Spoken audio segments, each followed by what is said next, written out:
Hello, everyone, and welcome to today's Mirror of Intimacy webinar. I'm Dr. Alexandra Katehakis, and today is Monday, April 3rd, and our topic today is arousal. You may notice that our topics are no longer lining up with our dates, or often don't, because we've done so many of these webinars that many of the topics are already posted to our YouTube channel. So don't let that confuse you. Today's topic in the book is actually freedom, but since I've talked about that before, we're now talking about arousal today. So a few things I want to cover with you before, as usual, we start.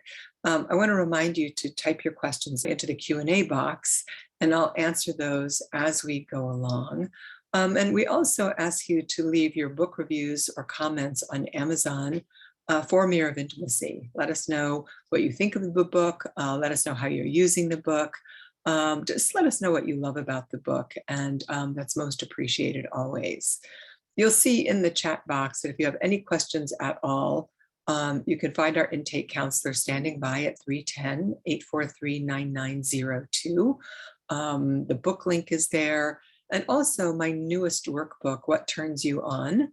A Guide to Living Your Best Sex Life, is now available on Amazon. It's a little bit tricky to find, so we put the link there for you so you can find it on my author page.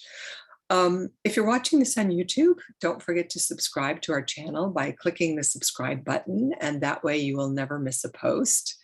And you can keep up on what's going on with me or what's going on at Center for Healthy Sex by following me on Instagram at Alex Katehakis or at Center for Healthy Sex. So of course, if you have any questions, please let me know. And for now, we will forge ahead. So the quote today is from Malcolm Gladwell, and it's a very simple quote. He simply writes, "Arousal leaves us mind blind." And when I think about what that means from a sort of neurochemical perspective, what that means is that when we have high arousal in our autonomic nervous system and high hormonal arousal like dopamine, adrenaline, we are in an aroused state. And make no mistake, being in an aroused state does not mean that if you're male, you're walking around with an erection, or if you're female, you're lubricating all the time. It doesn't mean that. It means that you are in a heightened bodily based state. And when you're in that heightened state, we tend to have blinders on. It's like anything else in the world that's going on doesn't matter other than the thing that we are most aroused by. And so we become mind blind. We don't see the things around us. We often don't consider other people. We don't think about the consequences sometimes. And that arousal can be something as exciting as seeing, a new item in a department store that you just love, whether it's a shirt or a handbag or a new pair of shoes. That is an arousal state. And while you're engaged in the acquisition of that thing, you're not thinking about your budget, or that if you spend that several $100s that you're taking away from your vacation fund.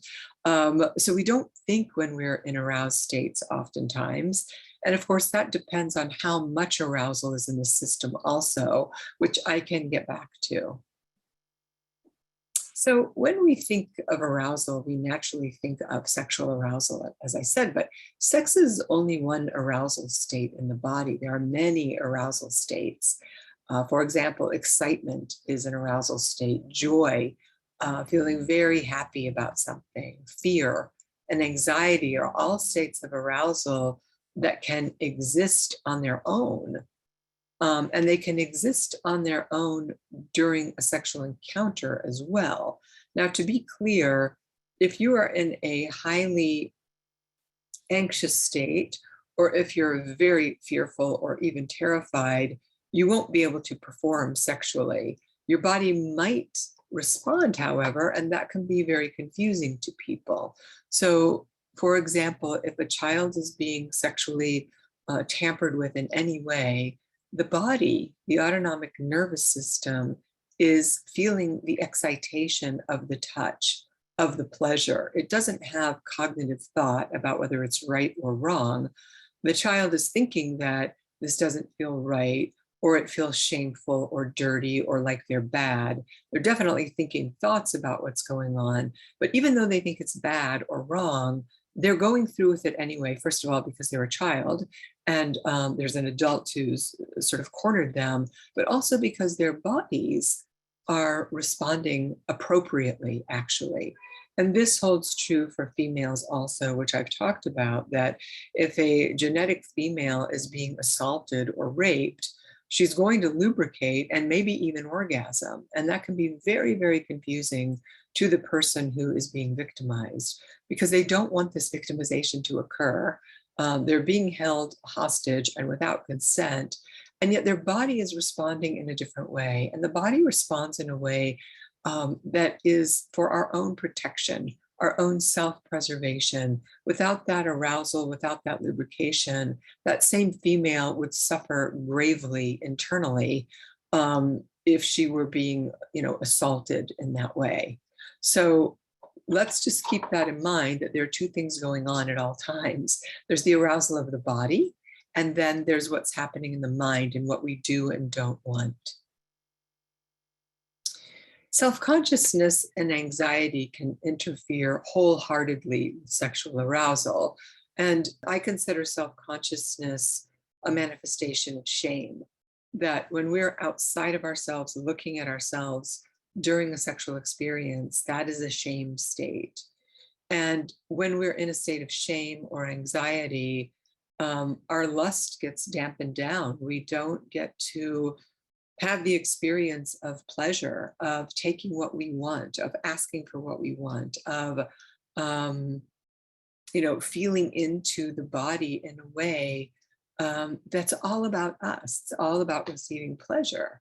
And it robs us of the heightened promise of sex. It robs us of what we think we know about sex, about what we want to have from a sexual experience, which is usually something that feels gratifying and satisfying and pleasurable and makes us feel good afterwards, energized afterwards, loved and cared for afterwards. Anxiety and shame can definitely rob us of those experiences. And then if we obsess about sexual arousal, whether we're aroused or not aroused, and we demand that of other people, then that can create other problems as well. And I would say that obsession about arousal, about why aren't I aroused? How can I be more aroused? Why isn't my partner aroused? Does my partner think I'm aroused? Is my partner worried that I am or am not having an orgasm? All of that is a looping in the left brain. It's very much being in our thinking mind, our thinking part of the brain, and not in the visceral part of our brain, in the feeling part of our brain, which is our lower parts, our midbrain, if you will, and allowing ourselves to just go with the flow, to have the experience, to surrender, to trust, to be present in our bodies and let our bodies lead the way, as opposed to our minds telling us how it should or shouldn't be. So think about how much self-consciousness you embody, how much self-consciousness/shame gets in the way of your own arousal. And even if that arousal is the excitation of your birthday, and you're one of those people that says, I don't like birthdays, or I don't give birthday parties to myself, that is often a disowning of joy. It's a disowning of the ability to regulate pride, to regulate being seen, to be cared for, to be celebrated in a way that allows you to feel a healthy sense of entitlement, like you actually matter in the world. But more importantly, you matter to the people that actually matter. Forget about the world. You matter to those people, and they've gone out of their way to celebrate you, to make an attempt to buy you a cake or make you a party or make you a surprise party or whatever else they've done for you, buy you a gift. And that because you can't tolerate being seen, being loved, being cared for, receiving pleasure, you push that away. So take a minute to think about the ways in which you push arousal states away, vitality states away, ways that you defend against being celebrated, feeling joy, feeling cared for. And of course, if you have any questions about any of this while I'm speaking, feel free to type them into the Q&A box. Another problem that we can be challenged with is when our sexual arousal owns us. So when it really owns us, we do indeed become mind blind. And I'm talking about when we struggle with sex or love addiction or sexual compulsivity, where sex is the only way we know how to get our needs met, that we sexualize everything, whether we're happy, sad, mad, glad, lonely, tired, hungry, feeling unattractive. It all gets sexualized because our sexuality becomes our main currency, the main way, in other words, in which we value ourselves. And so we don't look after ourselves appropriately. And we think that the object of our arousal will fix all of our loneliness and our pains and our fears. And that becomes a vicious cycle because, of course, it becomes the exact opposite, that seeking something external, whether it's a person, a thing, a place, a substance, only serves to leave us feeling empty and more lonely afterwards. We end up being blindly led by our sexual organs to people and places we never would consider otherwise when we're operating from what Dan Siegel calls mind sight. So if you're mind blind, which is what Malcolm Gladwell is saying, you cannot have mind sight or the ability to see from a place of clarity. You're not really seeing from your highest and best self. You're not really thinking about what's in your best interest or what's for your higher good. You're concerned about external validation, what other people think of you. And that means having the courage of your convictions to stand up to somebody, to say no, or to say, I don't like that, or I don't agree with that, even while you risk that person or persons not liking you. That is being more true to yourself and to be true to your mind sight versus going blind and just acquiescing or going along to get along or not making waves until you silence yourself, until you have a no voice, or you have no voice and you end up feeling like, you're sick or you're overly stressed, or you feel unlovable, or the only way you can get aroused is when you're acting out your anger or your frustration or your hurt because you've gone passive on yourself. So part of recovery of any stripe is the willingness to speak up, the willingness to tell your truth, even though other people might like it, and to be able to regulate yourself in the face of doing that, to watch yourself not go into shame or feel like you have to accommodate, but to be clear about what's true for you. Because again, you cannot be in a high arousal state, whether it's a joy state or a sexual arousal state, if you feel like you are being silenced or you're silencing yourself or you're in a fear state.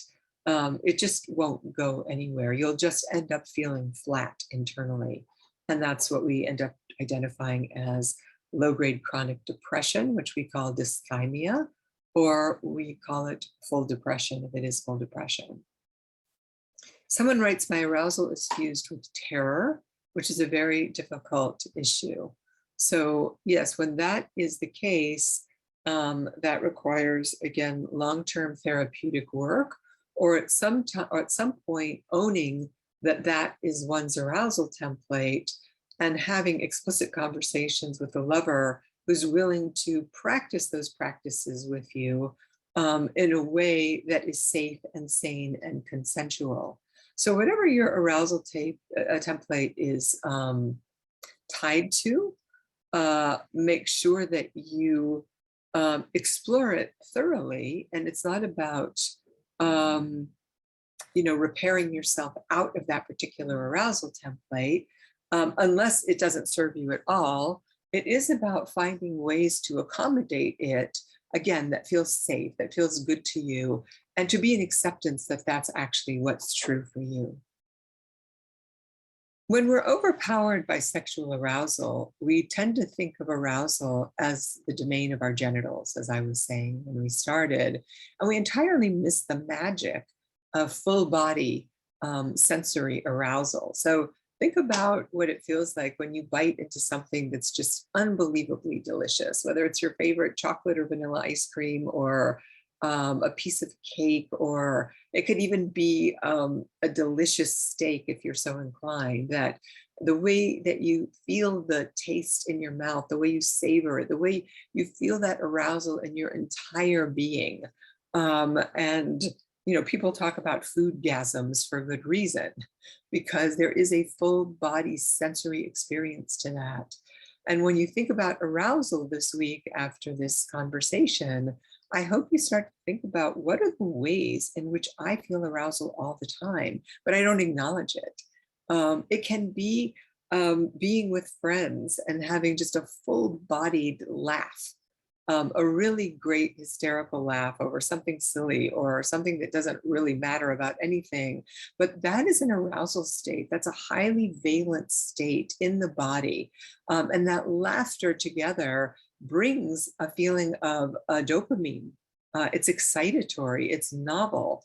And after that, the connection, the oxytocin that's released after that, which is also part of what bonds us, what makes us feel connected, is just a beautiful feeling also. So we end up feeling closer when we say goodbye to those friends, that we had a really fun time with them, because it's embodied. It's not just people sitting around maybe and just telling jokes, or people you are socially pleasant with because you just have to get through the situation.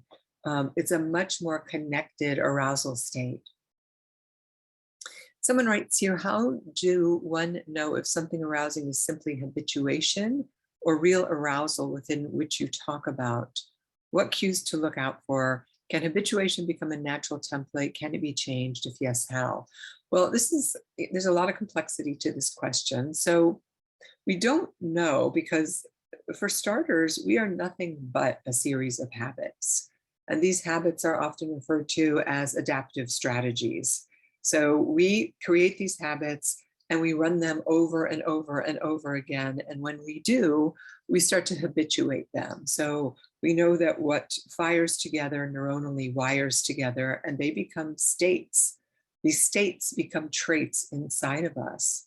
So if, like the last person who wrote, that your arousal is, we can use that as an example, arousal is tied to terror. So how did that come to pass is the first line of questioning. And how much can you investigate that through a psychotherapeutic modality with a therapist? Maybe you were terrorized as a child, and terror states are arousal states. So if you've ever been terrorized or felt terror before you froze, I'm not talking about a freeze state, but when you were super scared, when you're super scared, your heart starts pounding, your palms are sweating, there's adrenaline, and you're aroused. You might even be genitally aroused in that moment, which has nothing to do with anything other than the sympathetic branch of the autonomic nervous system is in a high arousal state. It is in a fight or flight state. It's preparing us for danger. So we're either going to run from this terror, or we're going to fight whoever the intruder might be. And if it's too much for us, if it's too terrorizing, then we freeze, which is a different state. So I'm not talking about that. So if terror, if let's say someone grew up in a violent family, and there was a father, let's say, who was an alcoholic and angry, or a mother that wasn't alcoholic but rageful when she came home from work, that child is always braced in a high arousal state. And that terror is real. And so sex can get fused with that terror. If that child, one or both of them, starts to masturbate in order to manage their fear, to soothe themselves because they can't go to the offending parent for soothing, they're now fusing sexual arousal with fear or terror. And that becomes an arousal template. So if that can be deconstructed in therapy, because you want it to be, then you do that. If you can only get so far in the therapy and you come to the clearing of recognizing, wow, this isn't going to go away. This is naturally what turns me on, and what my body is accustomed to, then I'm going to find a healthy way to incorporate this into my sex life. And maybe that means I find a partner who's interested in this kind of sex play that's more in the vein of domination and submission. And I'm going to talk about that as my authentic arousal. And one of the ways you can ferret this out is by doing some reading about it. As I mentioned, my new workbook, What Turns You On, is specifically about answering that question, taking yourself through this whole process of looking at all the influences that you had on yourself as a child, from your family of origin, the school you went to, high school, what you learned about sex and sexuality from media, college, pornography, you name it, and how you understand your genital functioning in your sexual arousal cycle. And then starting to examine a whole bunch of other things to ask yourself, would I like to do this? Wouldn't I like to do this? Does this turn me on? Is this disgusting? Why is it disgusting? Who do I need to talk to about these things? What does consent mean? Have I had consensual sex, or have I just gone along to get along? Again, because I didn't want to not be liked. So all of these things, boundaries are tied up into this also, are really important to ask yourself, because habituation can become an authentic template, but it can only be so if you've thoroughly investigated it and come to that recognition or realization yourself. That it feels good to you, it feels true to you. And the most important piece is that you don't feel shame about it. Because as long as you feel shame about something, then it's going to be problematic. And if you recognize that shame and humiliation are part of your arousal, then you've got to accept that and make it your authentic sexuality, so you don't feel shame about liking shame and humiliation, if you follow what I'm saying. So these are sort of recursive twists that go, or that wrap around over and over again, while we're looking for the truth and neutralizing our judgments and our shame, and sorting out what feels right to us in terms of our own integrity. That's what's most important, is where does your integrity tell you? What is your body telling you? And how do you unpack all that so that they align with each other? For those of you in recovery from sex addiction, I would recommend that you look at my workbook, Sexual Reflections. That would be a better choice for you. If you're not in recovery, the workbook, What Turns You On, would be the best choice for you. So think about how good it would feel, how joyful it would feel if you could leave the collapsed state of compulsivity or compulsively seeking relief through a restricted view of sex. If you have sex delegated to a very kind of narrow band of what you think turns you on, and you're kind of stuck in that, like you don't have much variety in your sex life, you're not open to much, not a whole lot turns you on because you just don't think about it, you don't want to think about it. But can you think about how much of a relief it would be if you felt freer, more nimble, more elastic in your ability to celebrate the full spectrum of your sexuality, to feel full-bodied and open-hearted, and that arousal came from a genuine place of joy, a place of play, a place when you least expect it, instead of thinking that you can only get off in a certain way, or that you have to position yourself or wear a certain thing, or it's got to be a certain time of day or a certain time of night, and that you can only do it, quote, one way. If you could free yourself in a way where laughter or dancing or just enjoying yourself in simple ways lead to some sort of arousal for you, wouldn't that be a true form of liberation, a true form of excitation that might be new for you and novel for you on this day and days going forward also?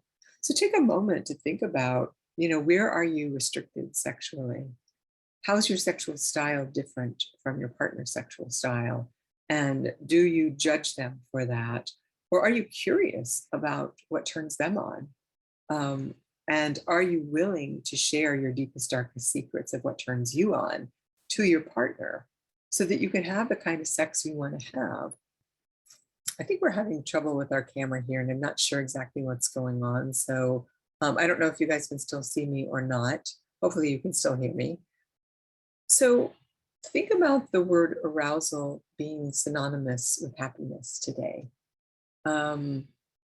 Arouse each one of your senses by taking a deep breath of the morning air, feeling the morning sunlight on your face, seeing the beauty and abundance that surrounds you each and every single day, tasting the sweet and savory on your tongue as you eat your first bite of the day, as you break the fast, if you will, feeling the skin of your lover's hands or lips as they wish you good morning, and really taking in each one of these sensuous moments and noticing the arousal in your body, the impulses in your body, which are subtle, nuanced impulses. We also often think of arousal as this, gigantic fireworks of orgasm, but that's not what goes on all day, every day, unless you get a call that you won the lottery or something like that, or you finally got that big job you wanted, or you're going on your vacation trip that you've been saving up for all summer or all year for the summer. Those are the big moments, but the little moments are there every single day for us to savor, for us to enjoy. So please, as you go forward in this beautiful month of April and these beautiful spring days, notice the arousal you see from, the first flower blooming, or the sky clearing up, and the warmth on your face as winter turns into spring. Someone writes, thanks for the insightful answer. Could you also talk about how does a partner's interest in arousal play in the role of discovery of true arousal? I think that it does and it doesn't. I think it's important to have a willing sexual partner. And when I mean by willing, obviously I mean consensual, but someone who's not judgmental, someone's open to going on this journey with you, that's an explorer of the body, of sexuality, that is not bringing shame and closed-mindedness and judgment and some, morality to it that doesn't align with yours, but really wants to go on adventures with you. Just like if you said, hey, let's go, to the beach and let's go on an adventure. What if we take a long walk on the beach? And then when we're hot, we dive into the water. And then when we come out, we decide to race around or bury each other in the sand. And instead of saying, oh, I like this, but I don't like that, it's just a full-bodied yes. Let's go try those things. Let's go play on the beach and see how muddy, how funny, how refreshed we can be. So all of that, I think, is very important to the state of arousal that I'm talking to. So as you go forward today in our Healthy Sex Acts, I'll ask you to do one thing today to arouse your senses in celebration of your sexuality as a source of joy, as a source of wholeness and all that's good about you. So think about it that way. How can this be a source of my joy, my sexuality? Eat a piece of delicious fruit, or smile at your neighbor. Listen to a favorite piece of music, or give your partner a hand massage. Smell the flowers, or notice the vibrant color of the flowers as they're emerging this spring. And notice the arousal system in your body. When do you get excited, scared, or anxious? And what people, places, or conditions create these various arousal states in you? Become familiar with how you can amplify positive arousal states, such as joy, and how you can regulate negative arousal states, such as fear or anxiety. And when I mean regulate them, when you notice them, take a deep breath, close your eyes, focus on something that makes you present in the space so that you're not worrying or confused or stressed out about something. See if you can work to gently change your state by being more present. And engage your partner in arousing activities through play, laugh, skip down the street, walk arm in arm, hold hands and swing your hands as you walk down the street, or dance the night away. But find ways that you can play with each other so that you start to learn more about your arousal, your partner's arousal, and that you start to tie arousal to the beauty and abundance around you every single day, and not just to one person or one idea about sex and orgasm. All right, so on this beautiful April day, I will leave you with that. And I look forward to seeing you all in March. There's one more question. Erotic intelligence is for people in recovery from sexual addiction, and so is sexual reflections. Both of those workbooks or books were written for people in recovery from sex addiction. What Turns You On is written for young adults, people in their 20s and 30s, asking the question, what turns me on? How do I figure that out in the face of all of the noise that I hear in the media, on social media, in magazines from friends? How do I sit down and get really quiet and clear for myself about what really turns me on? All right, so until then, I look forward to seeing you in May and hope you have a beautiful Passover, Easter, or whatever else you celebrate this month. Take care.